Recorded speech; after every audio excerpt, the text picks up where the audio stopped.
What's funny is the first generation Bravos, Cabrio, and therefore the Oasis were based off of the Fisher and Paykel smart drive machines.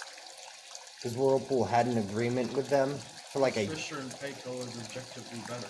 Right, but that's actually why I like the first generation Cabrio and Bravos, because it's exactly the same thing in terms of motorized power, and it does a hell of a lot better than even what I had as my Bravos, which came out only like a year or two after.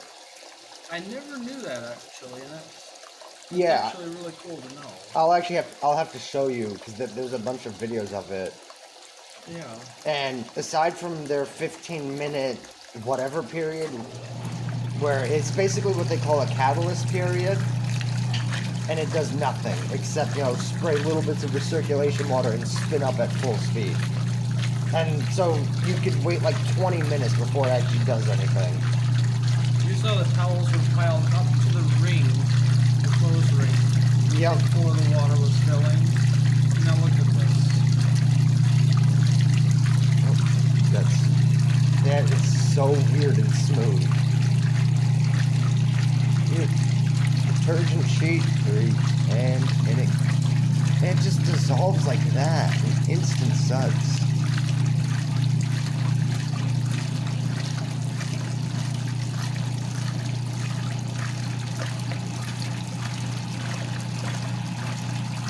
Now, if we were using this properly, we would have put the detergent sheet into the filter pan, but... We didn't even bother with the filter pan. Yeah.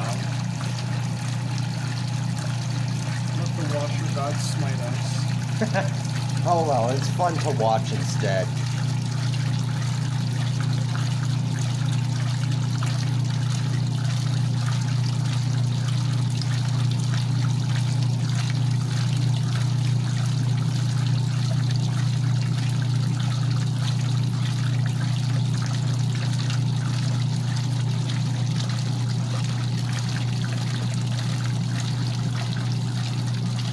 I like how this machine rolls over. It's also pulling them around as well as actually down. Any spiral agitator will do that. Yeah, that's true. Because what happened is the downstroke works on the, flinging the clothes out with the spiral. Yep. And then the drawback of the spiral kind of shoves them forward. Right.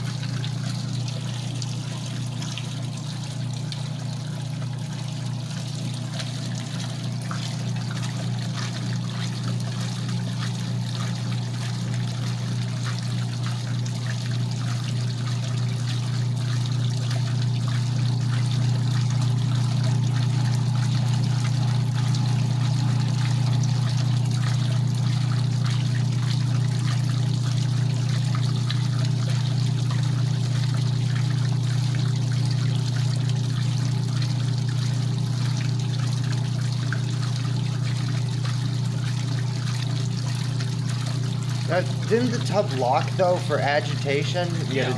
But it's moving slightly back and forth. But it's not indexing. I would almost call that indexing to a degree. No, because it's just going back and forth. Okay, I'm just used to the indexing that modern machines do, which is constant and never ending. This is sympathetic agitation. Okay. Because the transmission is connected to the tub. Yep. And the agitator shaft comes out of the transmission. So when the agitator's trying to go one way, the tub's trying to go the other to release the pressure on it. Now, in a machine that doesn't have a tub brake, that results in indexing. But in a filter flow, since it has got a tub brake, it only moves slightly. It only results in a little bit of sympathetic agitation. Okay, that makes sense. And then there's another term, sympathetic spin, which is when the washer's agitating, but the basket is legitimately trying to spin. Huh. Do you have any machines that do that? My 57 speed queen every so often, if Oh, I watch it properly. Oh, I've seen it. Yeah, I think in a couple of videos that we're going to have to pull it out at some point and do that. Yeah, because the spin is not attached to the transmission per se. Yeah. So when it goes into spin, it's because of a fault with the fluid drive mechanism. Oh, so is that's not supposed to happen? No, it's hub is supposed to stay filter straight and sweep clean. Okay, well, that's true. They've always done that.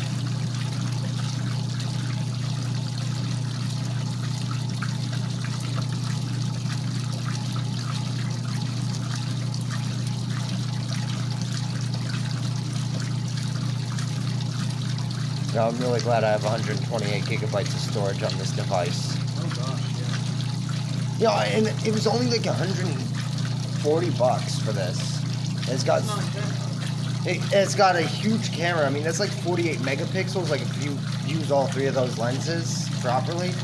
Actually, no. Pro mode does 108 megapixels. 48 is the standard like filming and everything. And the front camera is 16, which beats my previous device that I did all the filming on. Like if you watch my older videos and you can see like it constantly tries to refocus. That was 13 megapixels front camera. 8 megapixels rear. That makes a lot more sense now. Yeah. Yeah. And this one's 16 megapixels rear. Although the microphone on this one's a little weird. It tends to try and mute out a lot of stuff, so when doing washer videos, it's not a good combination. Yeah, I noticed that when watching the video you posted just last night. Yeah, it does that. I don't know if that's like because I have like my hand somewhat here or not, which I try to avoid. But, you know, I'll take the better video quality than, you know. Oh, let's make more suds. Actually, why not try and make a suds cake at some point? Those little suds lump that you eat. Oh, no, I'm not saying in this machine. Like, we have Unimatics and 118s to work with. That'll do just fine with the suds cake. Perfect. You won't have any issue dissolving all the suds out the drain.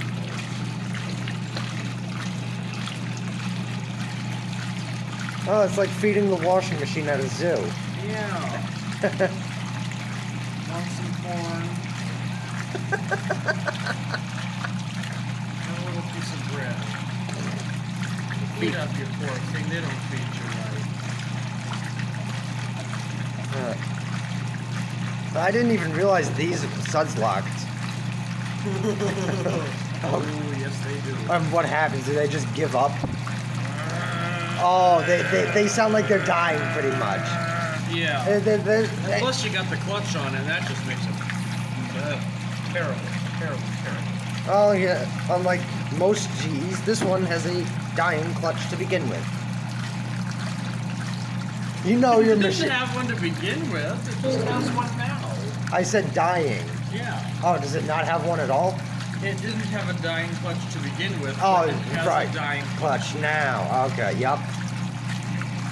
Clutch wasn't dead in '77 when it came out. Well, duh, I would hope not. I mean, it's not a 2010 or newer machine, in which case almost everything's dead when it comes out. Yeah. I've heard the horror stories about the cabrios that are broken out of the box. It's funny, well, not funny for the person who made the video, but someone had done a video, it's called Our Failing Maytag Bravos Washer, and their machine was the exact same model as my machine. The Bravos I used to own. And they had What did it do? let's see, from what I remember, it was having control board issues from the beginning, and then they got the entire board replaced, and it worked fine for like a week or two, and then it started failing to spin on several cycles. You could only do like 2 or 3 cycles that would run to completion, and then it just failed to work entirely. So when you start it up, it would lock, and the normal sequence is you start it, it locks, it does a slight turn, unlocks, locks, and begins the spinning process for its stupid sensing thing. This one, the lid lock light would start flashing and it would start doing a low spin, and the guy who made the video said it started to smell of electrical smoke or electrical burning of some kind. And I'll tell you what their first problem was that they should have alleviated themselves from at the very beginning. What? Get a Maytag Bravos. Okay, yeah. That solves your problem, actually. Because they're such a simple machine. If a Maytag Bravos was made in 1960, it would not have near the same problem. Right, a lot of it was control board issues, and the fact that at the time, was a brand new design they did, of course it was bound to have issues. It was their problem that they didn't do enough testing at the factory before putting it on the floor. Well, of course. But imagine, a Maytag Bravos, Yeah. a metal outer tub, a metal inner tub, a metal cabinet, a metal top, And a decent lid with decent hinges, a good controller. panel, a decent motor, a decent agitator shaft. Or an agitator to begin with. And not one of those fake things. Did you see what they try and do now? A little clip-on PVC pipe for your washing machine. No, Whirlpool has started making, so even with their Cabrio, they still make, the wash plate ones now flat, which is beyond stupid, because they cannot do it successfully, in my opinion. They also have agitator ones.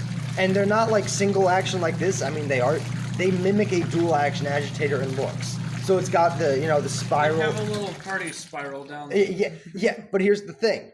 It's a corkscrew agitator. Pulls the clothes slightly down, pushes them back up. It doesn't roll anything over. Because it's not a dual action agitator, it's a bucket of lies. Exactly. But for someone who doesn't actually take a look and study the machines, it looks like a machine they grew up with. But here's the problem. One of many. What strange people who are completely out of their mind would ever do something as odd and peculiar as studying a washing machine? That's true. just not human, and no one will do that. So I guess the people watching this and you and I are not fully human. Or superhuman. No, you're talking to a ghost here. Yay! A ghost invited me to a wash-in. Boo. This is actually an abandoned graveyard. Zero images floating around in your head. Perfect. And this is cooldown for some... Oh, well, it's not doing a suds kill, so I'm curious to see how this will go. And so because of this, Whirlpool's actually, their new advertising... Cooldown, you gotta have rinse temperature on cold. Oh, yeah, that's true. Not warm. Oh, there you go. I actually want to get in it. So that's the weirdest fill spout I've ever seen. That is oh god, the well water smell. Can I help you? Sorry, I'm not used to that at all. You're used to bleach and chemicals. I'm not even used to that. I don't really use bleach that much. No. In city water? Oh, that's true. Bleach and chemicals. Oh, yeah. And also, there's always an allotted amount of urine that can be present in city water and allowed to pass through. Ew, great. Same thing with fecal matter. Well, that's why I have a filter, but I want to get a better... Filter's not going to filter that out. Okay, fine. Now I'm just going to boil my water before I drink it. No, it's got bleach in it. It's not going to do anything bad. You just got to have that in the thing. Okay, yeah, that's good to know. So the Whirlpool Cabrio's newest selling point is it's a clip-on agitator. You can pull it out and have a wash plate or put the agitator in. Yeah, they said a little clip-on PVC pipe. Yes, but yes. Spiral, so it does better, but actually worse. No. Yeah, pretty much. It's the dumbest design I've ever seen. I don't know how people, to each their own, I guess, but still. Well, what else are they going to buy? A Speed Queen, if they have the money. Well, that's the issue. That's true. I mean, if you don't... No. If you don't have the money, get one of them, a Manic Conservator, Whirlpool, whatever. Believe it. There's actually a guy I know. His name is Pat Cola, and he now goes by Agiflow, and he did a lot of videos on his Amana. And believe it or not, even though it's a belt-driven, $300 machine, it does fantastic. It rolls the clothes over. It washes great, but it's built like crap. That's all there is to it. That's why it's $300, but it's going to wash better than your $800, $1,000 Maytag. Yeah, right. Unless you get the Maytag commercial, not the commercial technology Bravos. But the one with the black panel and one green button. Yeah. That's... Oh, did it just move into rinse now? That's because it's not at rinse. Yeah, this is rinse fill, but note they're cooled, but like down at the bottom they're still hot. Right. It's not at all a proper. It's not a cool down like what this could do. No. Well, the reason that does a better cool down is because it drains half fills and drains and fills and drains and fills. It actually cools it down. Same thing with an old style belt drive. I can't believe I'm saying that. I feel so old. What is them old antiquated belt style drive whirlpool machine? Right. It's to genuinely is have my machine fill up on any other cycle and then switch it to normal, because now I've bypassed whatever governmental low water restrictions there are, and so it will not drain out. That's the nice thing. It will just stay with whatever water level. My go-to is to use a machine that I don't have to do that with. Lucky you, you have at least 5 of those at your disposal. I don't. I have 5? At least 5. I have 4 working filter flows. I was just talking about other machines like this, and everything else in your barn.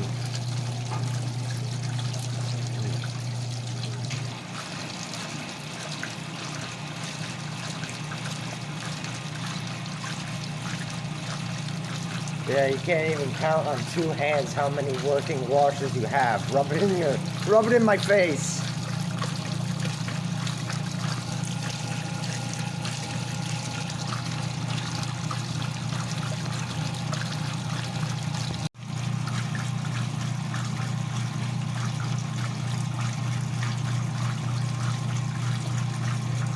So how many machines is it in total? Or did you lose track? How many machines do I have in total? Or working washing machines, because I know you have a buttload of vacuums, mixers, and blenders and fans. I don't know how many working washers I have in total, but it's over 50. God damn. As far as total machines, way more than that. As far as total large appliances, yeah, I have over 200. Nice. Yeah. I wish I had that kind of space. I wish I had more space because I don't have that kind of space.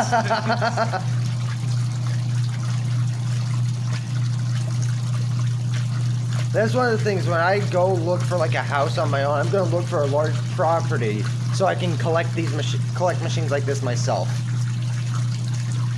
you need a large property, you just have to remember don't park in the garage. I'm going to need a property with a garage then, at the very least, because I don't have that. Because that mudroom that you saw, that used to be a 1-car garage. I mean, it's got hot, cold. That's what I thought it was. It used to be, but it has hot, cold, and 220 or 240 in it. And the plan, up until, or if we didn't have to buy that new GE dryer for $1,000, my dad wanted to move the washer and a new dryer into there. That way he could turn the downstairs bathroom into a secondary full bath. That's why I'm still confused why you didn't take a filter flow off my hands. You know, I don't have that kind of space though. But you needed a washer. Yeah, I would love to. Still do. Yeah, I know. A good washer.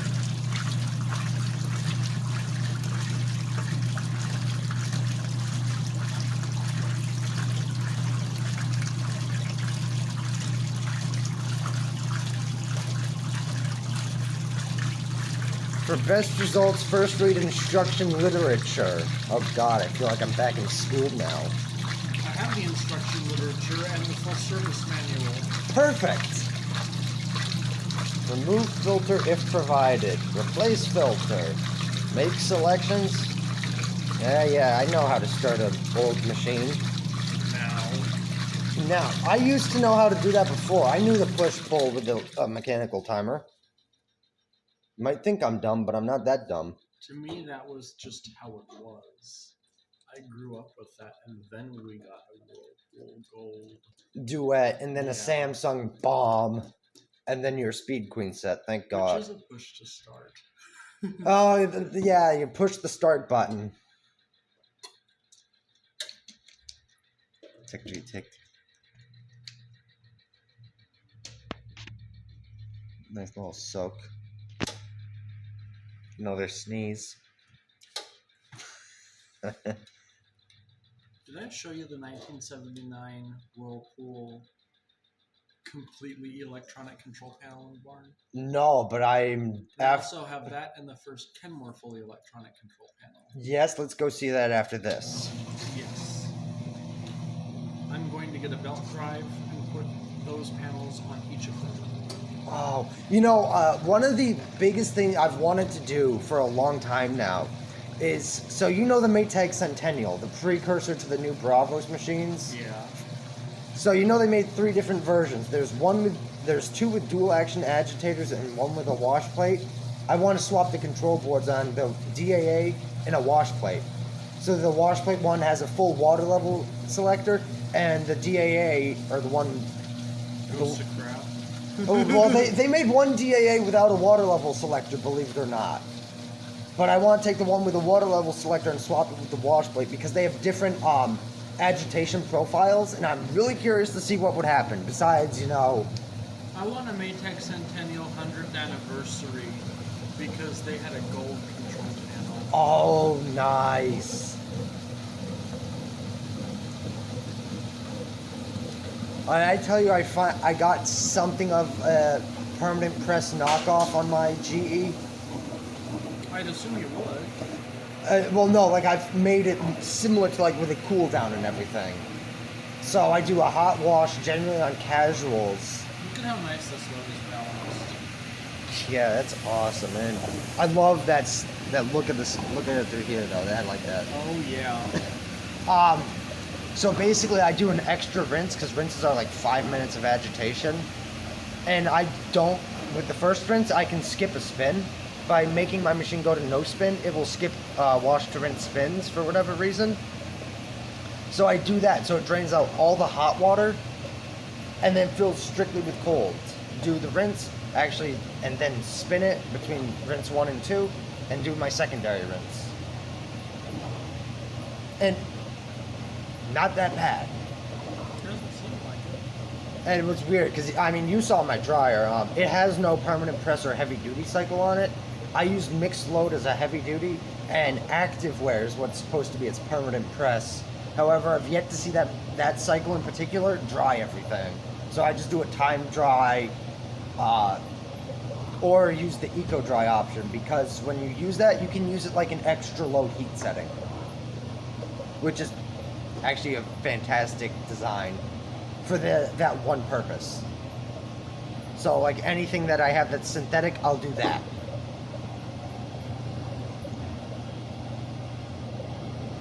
I just put all my clothes, except for sheets and towels, into a wash load on warm for warmer cold rinse, and I started. Right, I'm an awful human being. Yeah, I'm a lot more particular than you. I take all my most of my shirts are 80% cotton or 100% cotton.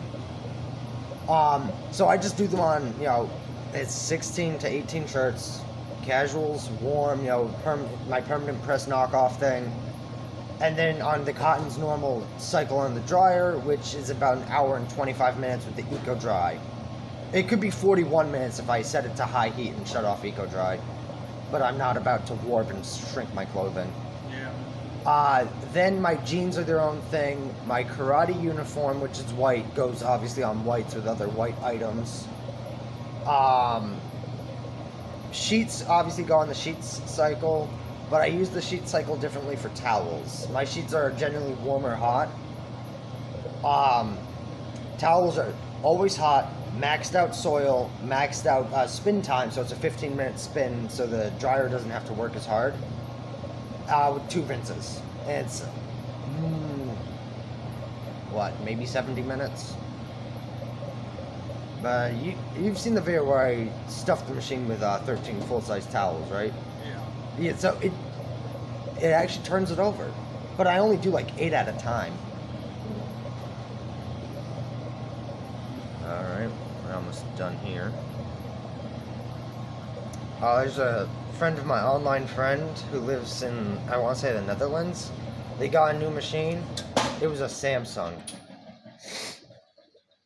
And it's got the weirdest interface I've seen. It's got this small little thin black display, and that's it.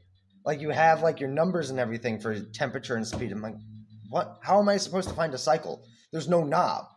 So it's probably going to use a small little LCD display.